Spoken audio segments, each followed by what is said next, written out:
नमस्कार दोस्तों, civil study में आपका स्वागत है।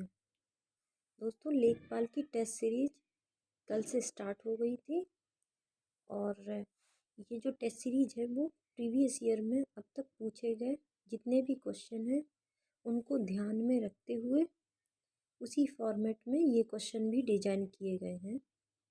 तो टेस्ट का लेवल एकदम एग्ज़ाम की तरह ही रहेगा। अभी फ़िलहाल क्वेश्चन 10 से 12 दिए जाएंगे आपको और उसके बाद हिंदी का टेस्ट अलग से कंडक्ट कराया जाएगा। और आज टेस्ट सीरीज का टेस्ट नंबर 2 है। चलिए स्टार्ट करते हैं। क्वेश्चन नंबर 1, निम्नलिखित में से कौन सा नगर सुपीरियर झील पर स्थित है? Option A Chicago, option B Duluth, C Buffalo, D Detroit. तो इसका जो आंसर होगा सुपीरियर झील के किनारे ये डुलुथ नगर स्थित है। तो ये सुपीरियर झील है, ये ग्रेट लेक्स झील के अंतर्गत आती है। ये ग्रेट लेक्स झील अमेरिका तथा कनाडा के बीच में स्थित है। जैसे ये ग्रेट लेक्स झील इस प्रकार है, जैसे superior, Michigan, Huron, eri, Ontario. Question इस प्रकार से भी पूछा जाता है कि विश्व की सबसे बड़ी मीठी पानी की झील कौन सी है? तो इसका भी आंसर ये होगा सुपीरियर झील। और अगर बोला जाए कि गहरे पानी की झील कौन सी है तो वो बैकाल झील है जो कि रूस में स्थित है।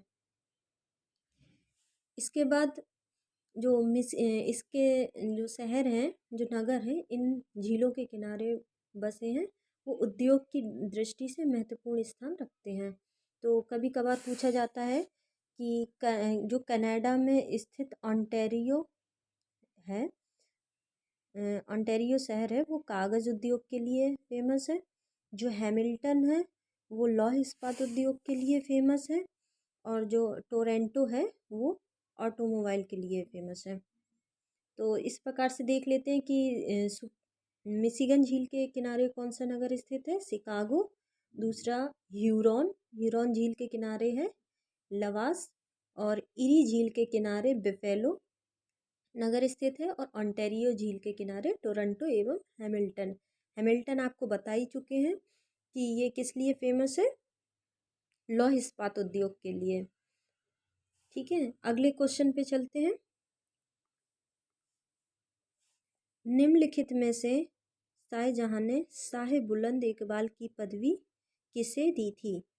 ऑप्शन ए मुराद, बी अमीर खुसरो, सी दारा सिको, डी औरंगजेब।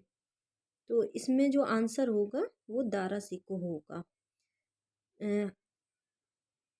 ये जो मुराद हैं, अमीर खुसरो, औरंगजेब, ये तीनों पुत्र थे शाहजहां के। तो आइए शाहजहां के बारे में कुछ फैक्ट देख लेते हैं।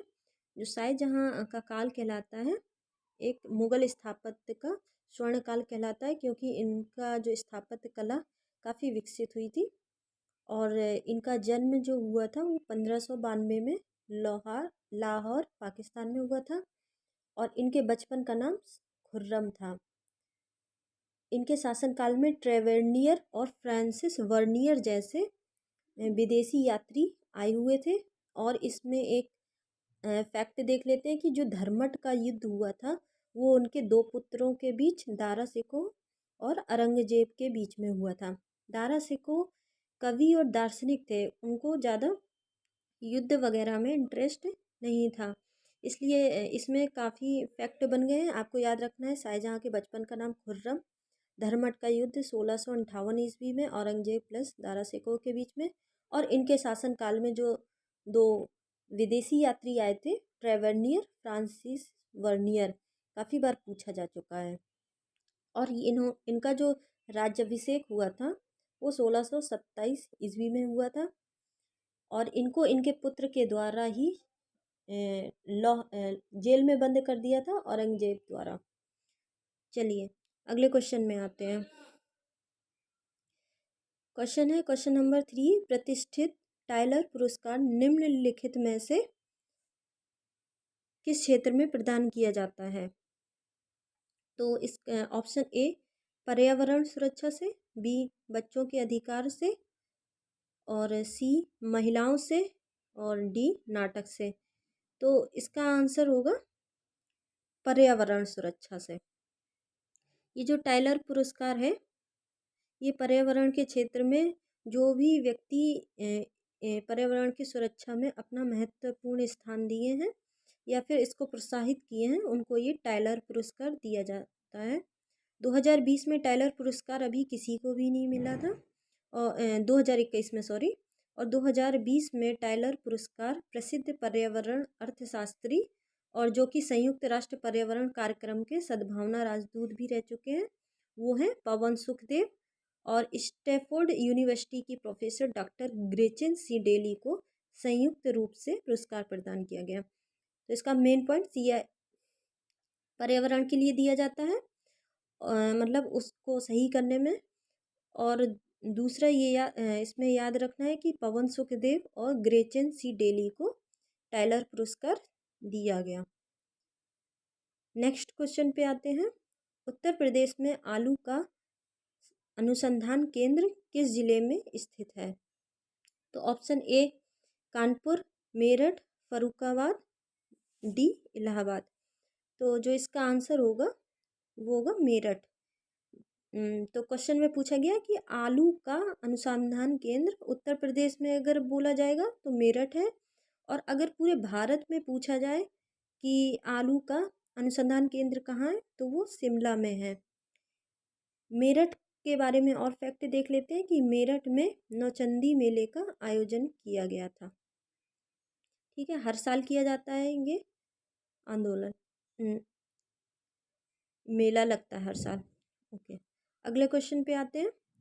जयप्रकाश नारायण अंतर्राष्ट्रीय हवाई अड्डा कहाँ स्थित है? तो option A Ahmedabad, B Patna, C Banaras, D Meerut.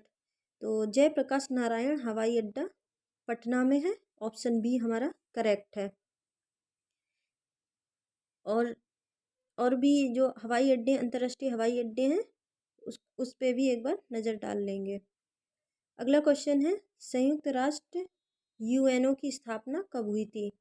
Option A 20 अक्टूबर 1940, ऑप्शन बी 24 अक्टूबर 1945, ऑप्शन सी 26 अक्टूबर 1942, ऑप्शन डी 5 अक्टूबर 1945। तो इसका आंसर जो होगा ऑप्शन बी 24 अक्टूबर 1945। तो इसके बारे में देख लेते हैं कि संयुक्त राष्ट्र संघ यानी यूएनओ, इसकी स्थापना कब हुई थी? इसकी स्थापना 24 अक्टूबर 1945 को हुई थी, और ये द्वितीय विश्व युद्ध के दौरान जब विश्व में ज़्यादा हिंसा फैल गई थी तो उसको शांत करने के लिए ये स्थापना की गई थी इसकी। और इसका वही मेन उद्देश्य जो बताया, अंतर्राष्ट्रीय कानून को सुविधाजनक बनाने में, अंतर्राष्ट्रीय सुरक्षा, मानव अधिकार और विश्व शांति के लिए स्थापित किया गया था। अभी इस समय यूएनओ में जो सदस्य देश हैं उनकी संख्या 193 है, और इसकी कई शाखाएं भी खोली गई हैं, जैसे महासभा, सुरक्षा परिषद, अंतर्राष्ट्रीय न्यायालय, अंतर्राष्ट्रीय आर्थिक और सामाजिक परिषद। अगर यूएनओ का मुख्यालय देखा जाए तो ये न्यूयॉर्क में स्थित है। तो काफ़ी बार पूछा जा चुका है कि जो संयुक्त राष्ट्र संघ है उसका मुख्यालय कहाँ पर है? न्यूयॉर्क में। और इसकी जो आधिकारिक भाषाएं हैं वो इस प्रकार हैं, जैसे अरबी, चीनी, फ्रांसीसी, रूसी आदि। और ये जो सभा है अंतर्राष्ट्रीय संघ, इसके जो वर्तमान अध्यक्ष हैं वो एंटोनियो गुटेरस हैं। ये भी क्वेश्चन काफ़ी बार पूछा जा चुका है, तो अच्छे से याद रखना है कि इस समय प्रेजेंट टाइम पर यूएनओ के जो अध्यक्ष हैं वो एंटोनियो गुटेरस हैं। अगले क्वेश्चन पे आ जाइए। न्यूट्रॉन की खोज किसने की थी? तो न्यूट्रॉन की खोज option A madam Curie, option B Rutherford, option C James Watt, और मैक्स प्लैंक। तो इसका आंसर होगा, जो न्यूट्रॉन की खोज है वो चैडविक ने की थी। अदर ऑप्शन के बारे में भी देख लेते हैं, जैसे रदरफोर्ड है, उन्होंने नाभिक की खोज की थी। और मैडम क्यूरी तो इनको नोबेल प्राइज़ 2 बार मिल चुका है अलग अलग क्षेत्र में, इन्हें रासायनिक क्षेत्र में और भौतिकी क्षेत्र में 2 बार नोबेल पुरस्कार मिला है। और इसके बाद देखते हैं कि इनको रेडियो एक्टिव खोज पोलोनियम की खोज के लिए भी पुरस्कार मिला था। और जो अगले साइंटिस्ट हैं मैक्स प्लैंक, इन्होंने क्वांटम सिद्धांत की खोज की थी। तो इस प्रकार से एक बार फिर से रिवाइज कर लेते हैं। मैडम क्यूरी, इन्होंने रेडियो एक्टिव तत्व पोलोनियम की खोज की थी। रदरफोर्ड ने नाभिक की खोज की थी। जेम्स चैडविक ने न्यूट्रॉन की खोज की थी। और मैक्स प्लैंक ने क्वांटम सिद्धांत की खोज की थी। अगले क्वेश्चन पे आते हैं। हाल ही में कैम्ब्रिज डिक्शनरी ने वर्ड ऑफ द ईयर किसे चुना? ये करंट का क्वेश्चन है। तो इसमें देख लेते हैं। ऑप्शन ए कोविड, बी दृढ़ता, सी पूर्णता, डी स्थिरता। तो इसका आंसर होगा दृढ़ता, जिसे परजिवरेंस कहते हैं। ये परजिवरेंस शब्द काफ़ी बार आया, इसलिए इसको इस बार का वर्ड ऑफ द ईयर घोषित किया गया। अगर देखा जाए तो परजिवरेंस जो है वो नासा द्वारा अभी हाल ही में रोवर भेजा गया था, जिसके नाम पर ये शब्द काफ़ी फेमस रहा, चर्चा में रहा। अगला क्वेश्चन देखते हैं। हाल ही में असम राज्य सरकार ने किसे सर्वोच्च नागरिक राज्य पुरस्कार असम भाइन प्रदान किया? Sorry, option A Nitin Gadkari, B Amit Singh, C Ratan Tata, D Mukesh Ambani. तो असम भाइन पुरस्कार ऑप्शन ए इसमें रतन टाटा फेमस है। ये जो रतन टाटा है वो औद्योगिक रिवोल्यूशन लेके आए थे। और इनको पुरस्कार जब इन्होंने 2018 में advantage Assam global investment summit किया था, तो इन्होंने 19 कैंसर देखभाल इकाइयों को इधर स्थापित किया था। इस कारण इनको इस काम के लिए रतन असम भाइन पुरस्कार मिला। इस समय असम के मुख्यमंत्री हेमंत विश्व शर्मा हैं और राज्यपाल जगदीश मुखी हैं। अगले क्वेश्चन पे आते हैं। दिसंबर 2021 में NHAI के अध्यक्ष कौन बने?